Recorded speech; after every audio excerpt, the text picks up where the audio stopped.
So kasuhapon po, Bombo Benji, nagkaigo kita ning canonization ning duwang bagong santo sa simbahan Katolika, iyo si Saint Carlo Acutis as in si Saint Pier Giorgio Frassati, no. So indang duwa po, orog na si Carlo Acutis mga hubin, no, na Katoliko duman sa Italia, no. Si San Carlo Acutis po nagadan, 15 years old pa sana siya.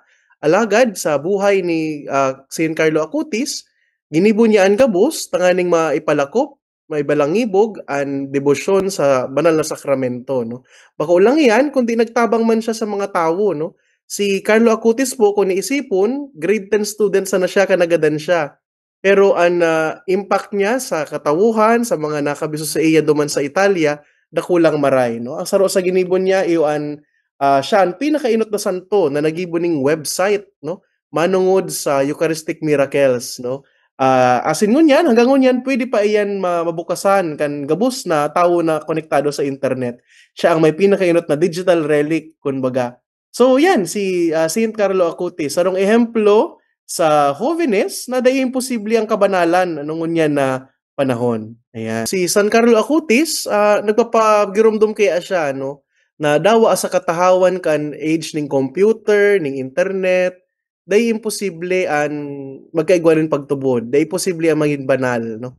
Kaya si Carlo Acutis, sa mong inaapod, no? Kami ng mga youth minister, mga hubin na nagtatabang man sa kapwa hubin, nag-aapod kami sa iyaning tabang, no? Na sana, madarami man ang mas dakol pang holiness sa kay Kristo, no? Kay Jesus. Kaya, si San Carlo Acutis, promote mi siya sa mga aki, ika man daw ning grade 10 student, nagkawat ning Pokemon, nagsusulot ning costume ni Spider-Man, pero naging santo, no? So, day imposible ang kabanalan. Kaya nagkaigo kita ngon ning debosyon, digdi San Carlo Acutis. Saro siyang maray na model, maray na ehemplo para sa kahubenan na pwede pang maging banal daw sa panahon ng computer, sa panahon ng cellphone, sa panahon ng mobile games. Actually, saro sa mga nadadangog ta, sa mga masgurang sa tuya, no, ana, dikit na daan mga hobines na may pagtubod, no. Alagad, di ko nagtubod duman, no. Sa katotohanan, ang mga hobines, kadakol ng iba-ibang klase ng pagtubod, no.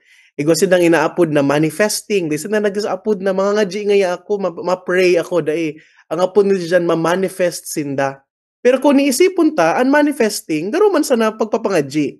So, ang kahubenan, day man bot sabihon na day sila nagtutubod sa kung ano, sa katotohanan, ang mga research nagtutukdo na nagsasabi na ang youth igwanin explosion in beliefs. Bako man talaga sindang mayong pagtubod, kundi dakulon sindang pagtubod.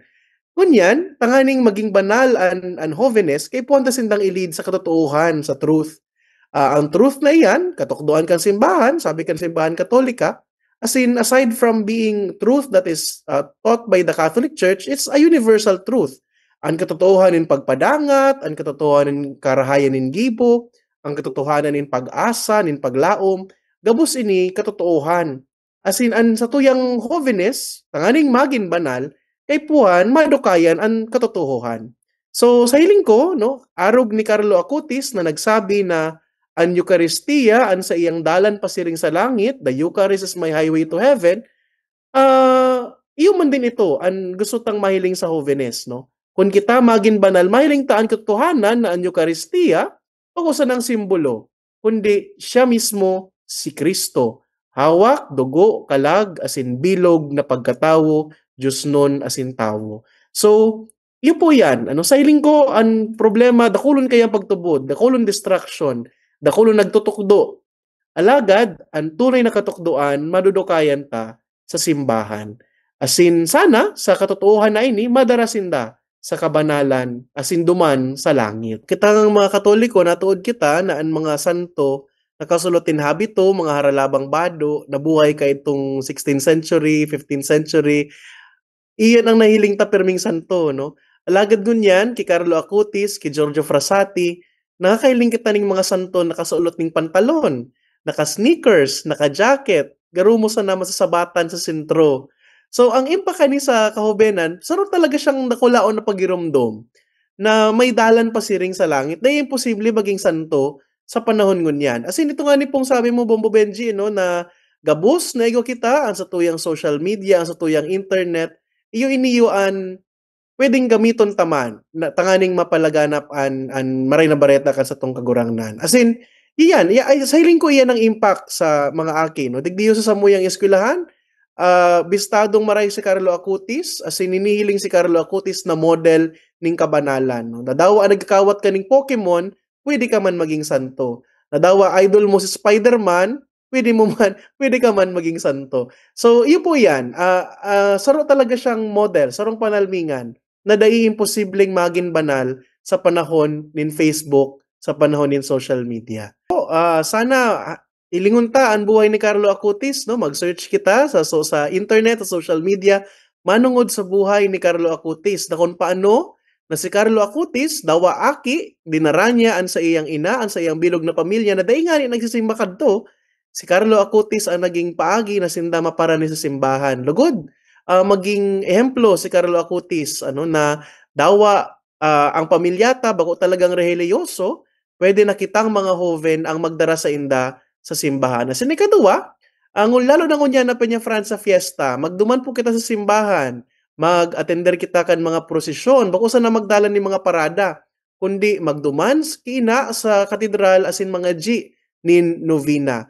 Bago ang concert, bago ang pageant, bago ang parada, duman mo na kita sa Santa Misa. As in huri, inimbitaran ko po ang gabos na Jóvenes kan Archdiocese ng Cáceres na mag-attend kang Marian Youth Congress no na mangyayari ngunyan na Sabado na Sabado as digdi po sa Ateneo de Naga Junior High School. Inimbitaran po ang gabos huli tadigdi mandudukayan ta si Kristo, mahihiling ta si Kristo kasakaybanan an sa tuyang mga kapwa man Jóvenes. So iyo po yan ang tulo. Inot, lingon ang buhay ni Carlo Acutis. Ikaduwa, magsimba. As in ikatulo, maglakbay kay banan ng iba, pasiring ki Kristo.